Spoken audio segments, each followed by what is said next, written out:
بسم اللہ الرحمن الرحیم۔ شروع کرتی ہوں اللہ کے بابرکت نام سے جو بڑا مہربان نہایت رحم کرنے والا ہے۔ السلام علیکم۔ آپ کے لیے آج کچھ انمول موتی لے کے حاضر خدمت ہوں۔ رسول اللہ صلی اللہ علیہ وآلہ وسلم نے فرمایا، اگر تم اتنے گناہ کرو کہ تمہارے گناہ آسمان تک پہنچ جائیں مگر تم اس کے بعد توبہ کر لو تب ہی اللہ سبحانہ تعالیٰ تمہاری توبہ کو قبول فرمائے گا۔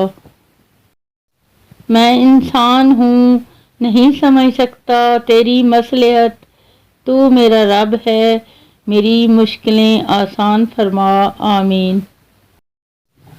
جس طرح بڑے ہو کر پتہ چلتا ہے کہ والدین سچ کہتے ہیں، ویسے ہی قبر میں جا کر پتہ چلے گا کہ قرآن سچ کہتا تھا۔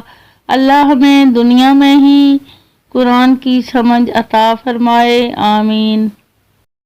ہمارے جسم پر اتنے بال نہیں ہیں جتنے احسانات ہمارے اوپر حضور صلی اللہ علیہ وآلہ وسلم کے ہیں۔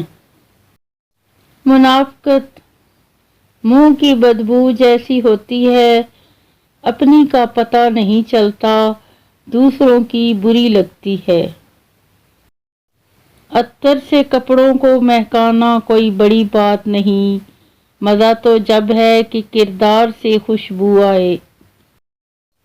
اگر ہم سے غلطی ہو جائے تو ابلیس کی طرح دلیر نہیں ہونا چاہیے بلکہ معافی مانگ لینی چاہیے، کیونکہ ہم ابن آدم ہیں، ابن ابلیس نہیں۔